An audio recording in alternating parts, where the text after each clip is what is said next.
Hello dear aspirants, a very warm welcome to this session. इस video में हम लोग एग्रीकल्चर और इकोनॉमिक्स के कुछ इंपॉर्टेंट टॉपिक्स को देखने वाले हैं। तमिलनाडु में south India natural farming summit हुआ है और इसमें तमिलनाडु, तेलंगाना, कर्नाटक और आंध्र प्रदेश के रिप्रेजेंटेटिव्स पार्टिसिपेट कर रहे थे। इसमें सारे स्टेक होल्डर्स थे, इंडस्ट्री से, एफपीओ से यानी कि फार्मर प्रोड्यूसर ऑर्गेनाइजेशन से। और इसमें वही सारी ऑब्वियस सी बातें जो एग्रीकल्चर में प्रॉब्लम है, टेक्नोलॉजी का इस्तेमाल, market access, eco friendly packaging, इन सब के ऊपर डिस्कशन हुआ था। राइस प्रोडक्शन में इंडिया फर्स्ट रैंक पे हो गया है, रिसेंटली अभी चाइना को पीछे छोड़ा है। तो हमने पॉपुलेशन में भी पीछे कर दिया और राइस प्रोडक्शन में भी पीछे कर दिया। 40% जो ग्लोबल एक्सपोर्ट मार्केट है उसमें 40% शेयर इंडिया का है। और अगर प्रोडक्शन में देखें बाय वॉल्यूम तो 20% का शेयर इंडिया का है। अभी रिसेंटली एक टर्म न्यूज़ में चल रहा है, वर्चुअल वाटर एक्सपोर्ट। इसका ये मतलब है कि राइस जो है ये बहुत वाटर इंटेंसिव क्रॉप है और इसके वजह से इंडिया अगर 40% एक्सपोर्ट मार्केट में होल्ड कर रहा है शेयर, तो इतना ग्राउंड वाटर भी हम एक्सपोर्ट ही कर रहे हैं। यहाँ कुछ पैरामीटर्स हैं, जैसे कि उत्तर प्रदेश में सबसे ज़्यादा एरिया राइस कल्टीवेशन के लिए इस्तेमाल किया जाता है। जो लैंड यूटिलाइजेशन है वो सबसे ज़्यादा है। अगर प्रोड्यूसर के कॉन्टेक्स्ट में देखें तो वेस्ट बंगाल सबसे बड़ा प्रोड्यूसर है और प्रोडक्टिविटी सबसे ज़्यादा पंजाब में है, क्योंकि यहाँ पे बहुत ज़्यादा फर्टिलाइजर्स का इस्तेमाल किया जाता है। तो जो प्रोडक्टिविटी है यानी कि पर हेक्टेयर लैंड में आप कितना प्रोड्यूस कर पा रहे हैं, वो प्रोडक्टिविटी सबसे ज़्यादा पंजाब में है। राइस बाउल ऑफ इंडिया किसे कहते हैं? आंध्र प्रदेश को। और लार्जेस्ट बासमती प्रोड्यूसर कौन है? पंजाब और हरियाणा। इंडियन फार्मर्स का एक कोऑपरेटिव है जिसको कहते हैं इंडियन फार्मर्स फर्टिलाइजर कोऑपरेटिव। इन्होंने अभी नैनो डीएपी और नैनो यूरिया का फील्ड ट्रायल शुरू किया है।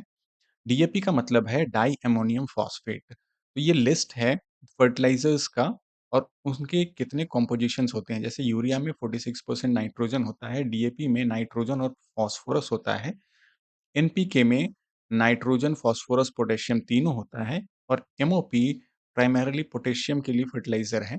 तो इन सब का एक बार आप लिस्ट देख लेंगे वीडियो पॉज करके। गवर्नमेंट ने पीएम प्रणाम नाम का एक इनिशिएटिव स्टार्ट किया है ताकि स्टेट्स को इंसेंटिवाइज किया जाए, वैसे स्टेट्स जिन्होंने फर्टिलाइजर कंजम्पशन को कम किया है और इसमें प्रीवियस के 3 साल का एवरेज देखा जाता है, उसके बेसिस पे उनको इंसेंटिवाइज किया जाता है। एग्रीनोवेट इंडिया लिमिटेड, ये एग्रीकल्चर सेक्टर में आईसीएआर का यानी Indian council of agriculture research का कमर्शियल आर्म है। तो ये एक तरह से फार्मर्स और इंडस्ट्री के बीच में ब्रिज का काम करेगा।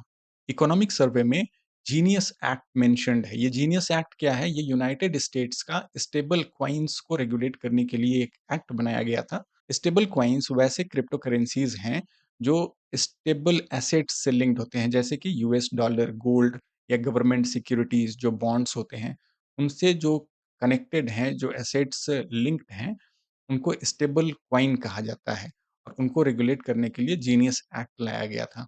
भी रिसेंटली ऑरेंज इकोनॉमी नाम का एक वर्ड भी न्यूज़ में चल रहा था। ऑरेंज इकोनॉमी क्रिएटिव इकोनॉमी का है। कुछ लोग कह रहे हैं क्रिएटर इकोनॉमी है, तो ये सिर्फ क्रिएटर इकोनॉमी नहीं है। जो डिजिटल प्लेटफॉर्म्स पे क्रिएटर्स हैं, ऑनलाइन क्रिएटर्स हैं, उनके लिए ये एक सिर्फ क्रिएटर इकोनॉमी नहीं है। यूएनसीटीएडी यानी कि United nation conference on trade and development ने 4 पिलर्स डिफाइन किए हैं, जैसे heritage, arts, media, functional creations. तो इसमें वो सारी चीज़ें हैं जो क्रिएटिव फील्ड से हैं, जैसे digital media, software development, video game design. जो इंडियंस बाहर जॉब करने जाते हैं, तो वो जब पैसा भेजते हैं, उन पैसों को रेमिटांस कहा जाता है। तो इंडिया लगभग 10 साल से कंसिस्टेंटली वर्ल्ड में सबसे लार्जेस्ट रेसिपिएंट है रेमिटांस का और इस 10 साल में ये लगभग डबल हो चुका है। तो 16-17 फाइनेंशियल ईयर से अभी को कंपेयर कर रहे हैं, तो रेमिटांस ऑलमोस्ट डबल हो चुका है। अपने आप में ये बहुत क्वालिफाइड स्टेटमेंट है एग्ज़ाम में अपीयर होने के लिए कि क्या इंडियन इकोनॉमी में रेमिटांस कंसिस्टेंटली 10 साल से बढ़ रहा है या नहीं बढ़ रहा है। अब फॉरेन डायरेक्ट इन्वेस्टमेंट का कॉन्सेप्ट आपको पता होगा। जो फॉरेन कंट्रीज है, जब इंडिया में वो इन्वेस्ट करती हैं तो उन्हें फॉरेन डायरेक्ट इन्वेस्टमेंट कहा जाता है। नेट फॉरेन डायरेक्ट इन्वेस्टमेंट और ग्रॉस फॉरेन डायरेक्ट इन्वेस्टमेंट, इन दोनों के बीच में डिफरेंस ये है कि ग्रॉस एफडीआई जो है ये टोटल एफडीआई है, ये अभी बढ़ा है इस फाइनेंशियल ईयर में। लेकिन नेट एफडीआई की बात करें तो ये कम हुआ है। तो नेट एफडीआई कम होने का क्या मतलब है? क्या इन्वेस्टर्स कॉन्फिडेंस लूज़ कर रहे हैं, तो आरबीआई ने ये बहुत क्लियरली बताया कि इसका ये मतलब नहीं है कि फॉरेन इन्वेस्टर्स कॉन्फिडेंस लूज़ कर रहे हैं मार्केट में। इसके बहुत सारे कारण हो सकते हैं, आप ये लिस्ट देख सकते हैं। लार्ज आईपीओ एग्ज़िट है, हायर रिपैट्रिएशन है। रिपैट्रिएशन का मतलब कि जो कंपनीज़ यहाँ इंडिया में एस्टेब्लिश्ड हैं, ये प्रॉफ़िट को वापस अपने होम कंट्री में ले जा रहे हैं। राइजिंग आउटवार्ड एफडीआई है, यानी कि क्या इंडियन कंपनीज़ बाहर फॉरेन डायरेक्ट इन्वेस्टमेंट कर रही हैं, बाहर इन्वेस्ट कर रही हैं। तो ये सारे रीज़न हो सकते हैं जिसकी वजह से नेट एफडीआई कम हुआ है, लेकिन अगर ग्रॉस एफडीआई देखा जाए, तो वो इंक्रीज़ हुआ है। तो ये डिफरेंस आप एक ध्यान रखेंगे। रेमिटांस और एफडीआई में सोर्सेज़ क्या-क्या हैं? जैसे सबसे बड़ा रेमिटांस का सोर्स है यूनाइटेड स्टेट्स, यानी कि यूनाइटेड स्टेट्स में जो इंडियंस काम कर रहे हैं, वो सबसे ज़्यादा पैसा इंडिया भेजते हैं। और सबसे ज़्यादा किस स्टेट में भेजा जाता है? तो महाराष्ट्र में भेजा जाता है। फॉरेन डायरेक्ट इन्वेस्टमेंट सबसे ज़्यादा कहाँ से आ रहा है? एफडीआई सबसे ज़्यादा सिंगापुर से आ रहा है, और ये भी महाराष्ट्र में सबसे ज़्यादा हो रहा है, तो पैसा ही पैसा है महाराष्ट्र में। पिछले कुछ सालों में देखा जा रहा है कि फाइनेंशियल मार्केट के ट्रेंड्स और कॉन्सेप्ट्स भी हमारे एग्ज़ाम के लिए काफ़ी इम्पोर्टेंट है। निफ्टी 500 रैंक्स लोएस्ट ग्लोबली इन डिविडेंड्स। डिविडेंड्स का मतलब है कि जो प्रॉफिट जो इन्वेस्ट किया गया है उससे क्या मिल रहा है वापस, क्या रिटर्न आ रहा है, ग्लोबली सबसे कम हो रहा है। लेकिन जो कंपाउंडेड एनुअल ग्रोथ रेट है 13.6% का, ये इंडिया को टॉप 3 इक्विटी मार्केट्स में शामिल करता है। ब्लूमबर्ग का एक डेटा है जो 20 साल के एवरेज डिविडेंड को बताता है कि ये 1.3% होल्ड करता है। बहुत कॉम्प्लिकेटेड नहीं है, यहाँ से सिर्फ आपको 2 कॉन्सेप्ट समझना है। सीएजीआर जो इक्विटी मार्केट का कंपाउंडेड एनुअल ग्रोथ रेट है, वो 13.6% है, जो अच्छा है, जो बेटर है। लेकिन डिविडेंड्स कम हैं, तो ये एक ड्रॉबैक है। India has the lowest average dividend yield among major global equity markets. दो कॉन्सेप्ट हैं यहाँ पे, PRI and TRI, price return index and total return index. आपको एक रूल समझना है कि TRI is always more than PRI. Total return index PRI से ज्यादा इसलिए होता है क्योंकि यहाँ पे पीआरआई में सिर्फ एप्रिसिएशन प्राइस है, लेकिन टीआरआई में जो उससे डिविडेंड आ रहा है उसको दोबारा इन्वेस्ट करने के बाद जो रिटर्न आ रहा है उसको भी ऐड करते हैं इसमें, ठीक है। तो एप्रिसिएशन और प्लस जो डिविडेंड है उसको भी इसमें ऐड किया जाता है, इसलिए टोटल रिटर्न इंडेक्स हमेशा ज्यादा होता है। यहाँ एक लिस्ट आपको दिख रहा है, हाई डिविडेंड जो कंपनीज या सेक्टर्स देते हैं उनमें माइनिंग एंड मेटल्स हैं, ऑयल एंड गैस पीएसयूज हैं। लो डिविडेंड देने वाले कौन कौन से सेक्टर्स हैं? जैसे banking, pharma, telecom, capital goods. कुछ फैक्चुअल चीजें समझ लीजिए। वर्ल्ड बैंक ने रिसेंटली इंडिया का जो ग्रोथ फॉरकास्ट है 26-27 के लिए, यानी कि आने वाले साल के लिए, अभी जो साल स्टार्ट हुआ है अप्रैल से 2027 तक के लिए जो फॉरकास्ट किया है, उसमें पहले इनका फॉरकास्ट 6.3 था, अभी उसको बढ़ाकर 6.6% कर दिया है। क्योंकि यहाँ पे स्ट्रॉन्ग डोमेस्टिक डिमांड देखा जा रहा है, कंजम्पशन ज़्यादा हो रहा है। कोविड के टाइम में कंजम्पशन कम हो रहा था, इसलिए स्टेबल नहीं था मार्केट। अभी मार्केट स्टेबल है और डोमेस्टिक डिमांड बढ़ रहा है। फ्री ट्रेड अग्रीमेंट्स हुए हैं रिसेंटली बहुत सारे, जैसे यूएई के साथ हुआ है, ऑस्ट्रेलिया के साथ हुआ है, यूरोपियन यूनियन के साथ हुआ है जिसे मदर ऑफ ऑल ट्रेड्स कहा जा रहा है, यूके के साथ हुआ है। तो ये सब एफटीएस जो फ्री ट्रेड अग्रीमेंट साइन हुए हैं, इनकी वजह से भी वर्ल्ड बैंक ने अपने डेटा को रिवाइज किया है और इसमें इंडिया का जो ग्रोथ फॉरकास्ट है उसको 6.6% बताया है। इकोनॉमिक सर्वे में इसी टाइम पीरियड के लिए, फाइनेंशियल ईयर 26-27 के लिए ही जो ग्रोथ फॉरकास्ट किया गया है, in real GDP terms 6.8 to 7.2% किया गया है। और नॉमिनल टर्म्स में अगर देखें तो गवर्नमेंट ने 10% का ग्रोथ अज्यूम किया हुआ है। रियल और नॉमिनल के बीच में आपको डिफरेंस पता होगा। रियल में इन्फ्लेशन एडजस्टेड होता है और इन्फ्लेशन एडजस्टेड जहां नहीं होता है उसे नॉमिनल ग्रोथ कहते हैं। इंडियन इकोनॉमी का जो प्रेजेंट कॉन्टेक्स्ट में सिचुएशन है उसको आरबीआई ने डिफाइन किया है कि ये एक गोल्डीलॉक पीरियड है। गोल्डीलॉक का मतलब है कि ये बहुत अच्छा सिचुएशन है इंडियन इकोनॉमी में फॉरेन डायरेक्ट इन्वेस्टमेंट करने के लिए। इस गोल्डीलॉक वर्ड के पीछे एक बहुत इंटरेस्टिंग कहानी है कि एक बियर होता है जिसको बहुत राइट टेम्परेचर में रूम मिल जाता है, बहुत कोजी एनवायरनमेंट मिल जाता है, सोने के लिए बेड मिल जाता है, अच्छा खाना मिल जाता है। तो ये सब एक बहुत फेवरेबल और बेस्ट सिचुएशन होता है उसके लिए। वहीं से ये वर्ड लिया गया है गोल्डीलॉक पीरियड, जिसमें इंडियन इकोनॉमी में फॉरेन डायरेक्ट इन्वेस्टमेंट करने के लिए ये सबसे फेवरेबल टाइम है। अभी एक और टर्म चल रहा था, सोलो पैराडॉक्स। ये 70s में रॉबर्ट सोलो ने ये टर्म को डिफाइन किया था और उसमें ये कहा गया था कि जो कंपनीज होता है उनका मार्केट कैपिटलाइजेशन या कि जो मार्केट वैल्यूएशन होता है वो उनके रियल वैल्यूएशन से काफी ज्यादा होता है। जैसे मैग्निफिसेंट सेवन जो अभी हैं, जैसे गूगल, फेसबुक यानी कि मेटा, तो ये सब जो कंपनीज हैं, अमेजन, इनका जो मार्केट वैल्यूएशन है वो एक्चुअल में जो प्रॉफिट या फिर जो जितना वो प्रोडक्शन कर रहे हैं अपने सर्विसेज और गुड्स का, उससे काफ़ी ज़्यादा है। तो इसको एक बबल की तरह देखा जा रहा है कि ये आर्टिफिशियल इंटेलिजेंस और टेक्नोलॉजी का एक बबल बन रहा है, जो अगर कभी खत्म होगा तो बहुत ड्रास्टिकली जो इकोनॉमी है वो कोलैप्स करेगा। इंडियन इकोनॉमी के ग्रोथ के कॉन्टेक्स्ट में इकोनॉमिक सर्वे में कुछ इंपॉर्टेंट डेटा हैं, जैसे कि रियल टर्म में अगर इंडियन जीडीपी ग्रोथ देखा जाए फाइनेंशियल ईयर 25-26 के लिए, तो 7.6% का था और नॉमिनल टर्म्स में 8.6% का था। इसके पिछले साल 24-25 में 7.1% का ग्रोथ था रियल टर्म्स में। और इसके पहले जो हमने बात किया था, वर्ल्ड बैंक ने जो फोरकास्ट किया है ये फाइनेंशियल ईयर 26-27 का है और यहाँ हम बात कर रहे हैं 25-26 का। ठीक है। अभी रिसेंटली आपने सुना होगा कि बेस ईयर रिवाइज किया जा रहा है। जीडीपी में जो इंडेक्सेस होते हैं उनका बेस ईयर अब रिवाइज करके 22-23 तक लाया जाएगा। तो बेस ईयर को रिवाइज करने के पीछे क्या कारण है? इंटरनेशनली एक्सेप्टेड स्टैटिस्टिकल फ्रेमवर्क है जिसका नाम है सिस्टम ऑफ नेशनल अकाउंट्स। तो अभी तक ये 2008 का फ्रेमवर्क था, इसको रिवाइज करके एसएनए 2025 लाया गया है। तो इंडिया जो अपने बेस ईयर का रिवीजन कर रहा है वो इसी की वजह से कर रहा है। आईएमएफ का स्पेशल डेटा डिसेमिनेशन स्टैंडर्ड्स है जो ग्लोबली रिकॉग्नाइज्ड है और इंडिया इसको फॉलो करता है। जीएसटी जब आया था तो जीएसटी में 4 स्लैब्स थे। अभी रिसेंटली सितंबर में इसको रिवाइज किया गया है, इसको जीएसटी 2.0 कहा जा रहा है। इसमें जो इंटरमीडिएट स्लैब्स थे उनको खत्म करके सिर्फ 2 टियर में रखा गया है, 5% और 18%।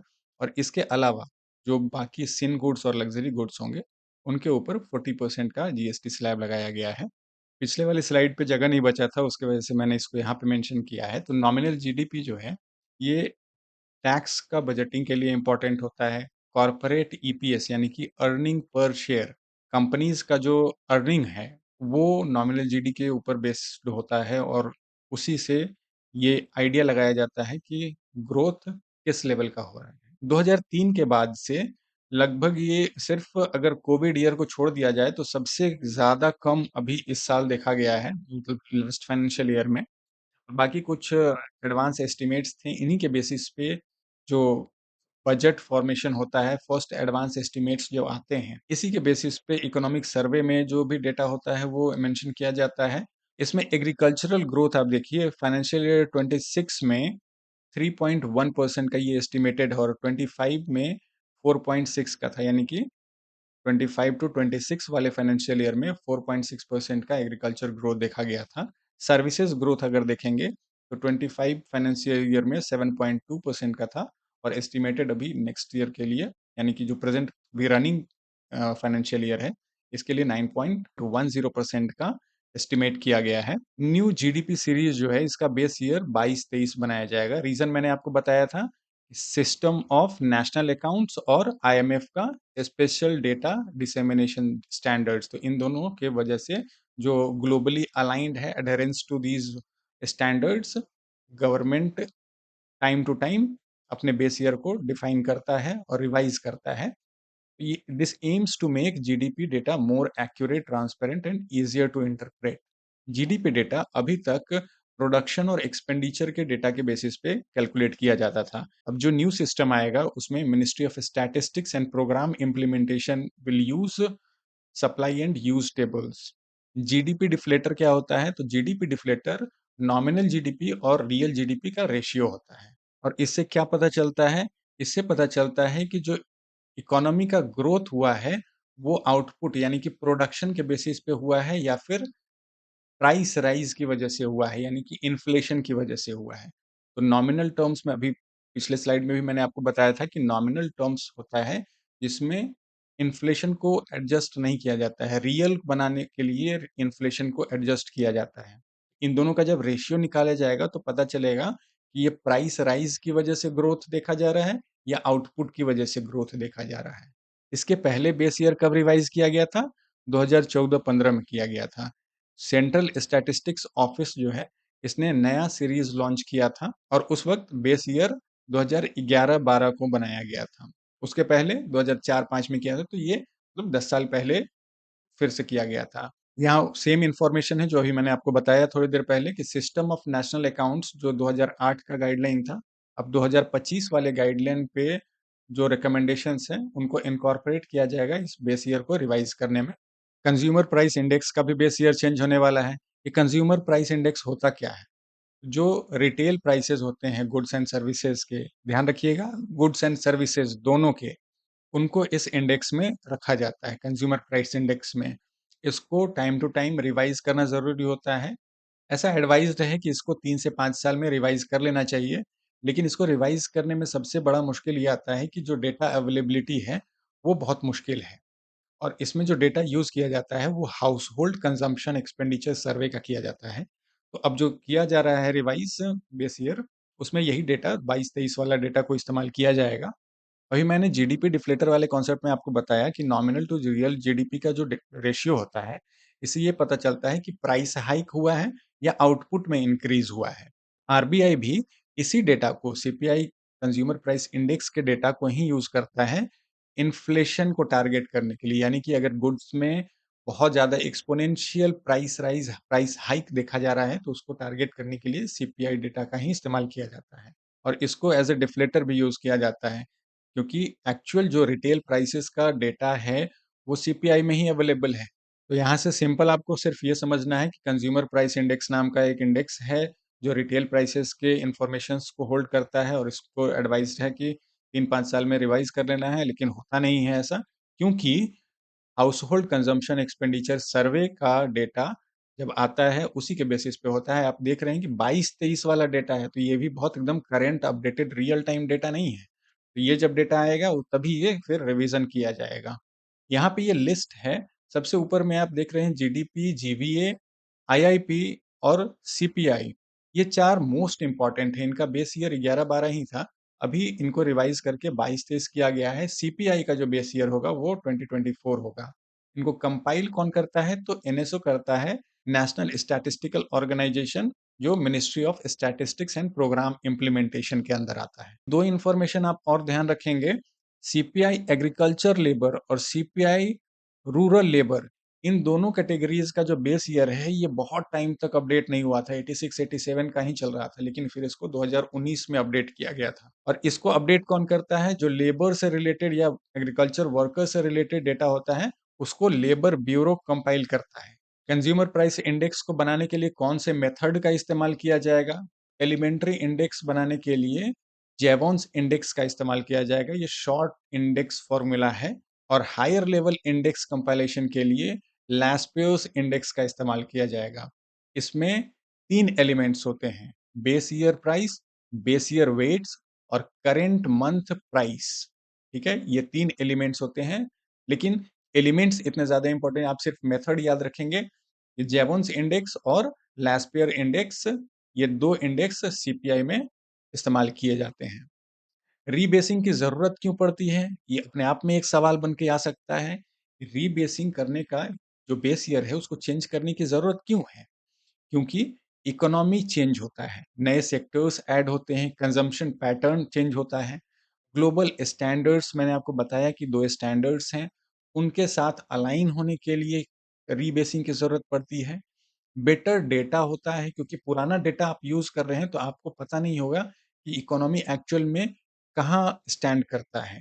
तो अभी जीएसटी आ गया, या फिर ई वाहन है, जैसे ऑनलाइन रजिस्ट्रेशन होता है व्हीकल्स का, तो ये सब इंफॉर्मेशंस होते हैं, बेटर डेटा आपको मिलता है, तो उसके बेसिस पे आप रिवाइज कर देते हैं।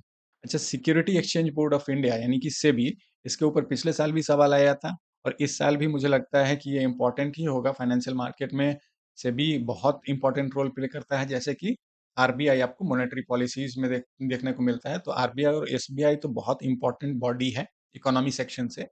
तो म्यूचुअल फंड्स जो होते हैं, ये सेबी के गाइडलाइंस से ही रेगुलेट किए जाते हैं और सेबी को 1988 में बनाया गया था बाय सेबी एक्ट 1992।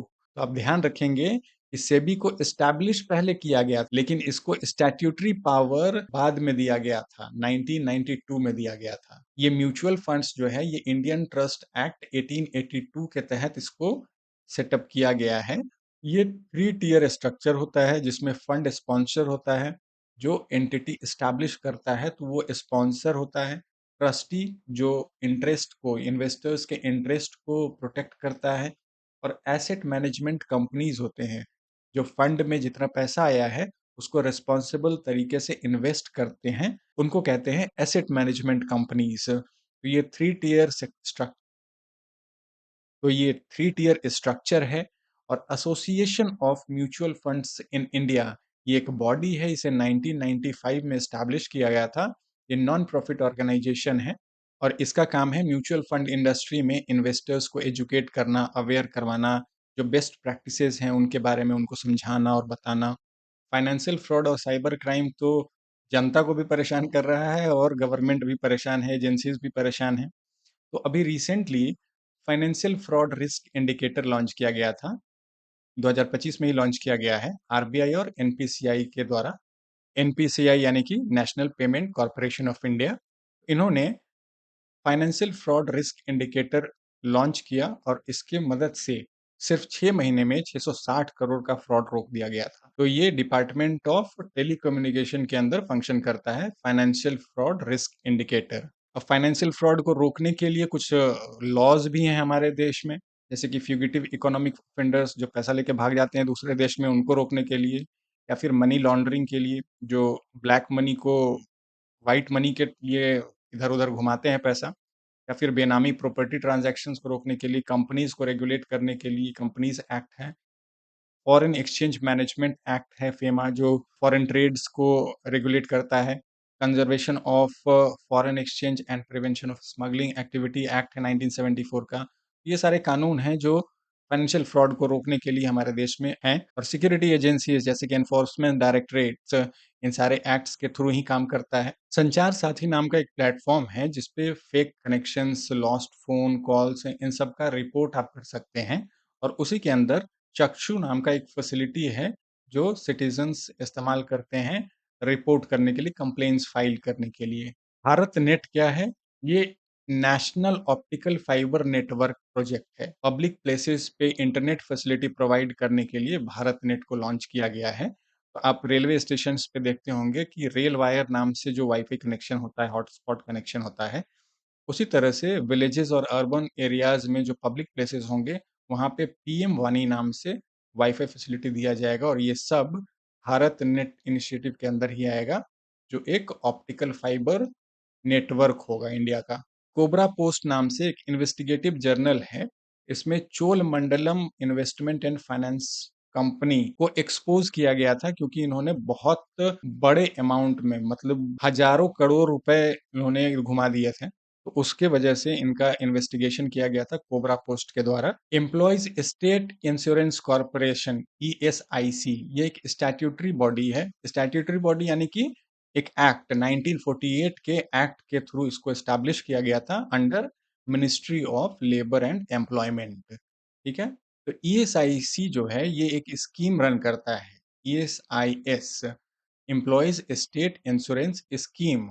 ये एक सोशल सिक्योरिटी स्कीम है जिसके तहत फाइनेंशियल और मेडिकल बेनिफिट्स प्रोवाइड किए जाते हैं एम्प्लॉयज को, और ये उन स्टैब्लिशमेंट्स पे या उन बिजनेसेस पे लागू होता है जिसमें 10 और 10 से ज़्यादा वर्कर्स काम कर रहे होते हैं। ईएसआईसी का ही एक इनिशिएटिव है जिसको कहते हैं स्प्री, scheme for promotion of registration of employers and employees. तो एम्प्लॉयर्स और एम्प्लॉयज को रजिस्टर करने के लिए ये एक वन टाइम इनिशिएटिव चलाया जाता है। अभी 2026 में इसको लॉन्च किया गया है, इसके पहले 2016 में, 10 साल पहले भी इसको स्टार्ट किया गया था। स्प्री इनिशिएटिव ईएसआईसी यानी कि एम्प्लॉयज स्टेट इंश्योरेंस कॉर्पोरेशन का इनिशिएटिव है। ईएसआईसी ने ही एक दूसरा इनिशिएटिव स्टार्ट किया है जिसका नाम है एमनेस्टी स्कीम। ये एमनेस्टी स्कीम पुराने केसेस, डिस्प्यूट्स, लीगल डिस्प्यूट्स और क्रिमिनल केसेस को हैंडल करने के लिए एस्टैब्लिश किया गया है। तो स्प्री है रजिस्ट्रेशन के लिए और एमनेस्टी स्कीम है डिस्प्यूट्स को क्लियर करने के लिए। Last topic labour code. अभी रिसेंटली 1 अप्रैल 2026 से इसको एनफोर्स कर दिया गया है। ये मिनिस्ट्री ऑफ लेबर के अंदर आता है। इसमें 4 कोड्स हैं टोटल। कोड ऑन वेजेस जो 2019 का है, आप ये साल याद रखेंगे। एक कोड जो कोड ऑन वेजेस है, ये 19 का है। बाकी सारे 2020 वाले कोड हैं। सोशल सिक्योरिटी के लिए, इंडस्ट्रियल रिलेशन के लिए या फिर ऑक्यूपेशनल सेफ्टी के लिए ये 4 कोड्स थे, जिनमें टोटल 29 सेंट्रल लेबर लॉज थे। अलग-अलग कानून थे जो कभी ओवरलैप भी करते थे एक दूसरे के साथ। इन सब को कोडिफाई करके लेबर कोड के अंदर डाल दिया गया था। तो एग्रीकल्चर और इकोनॉमी सेक्शन से मुझे लगता है ये सारे इंपॉर्टेंट टॉपिक्स हैं जो इस साल के एग्जाम के लिए इंपॉर्टेंट हैं। रिवीजन करते रहिए and thank you so much for attending this session. Best of luck.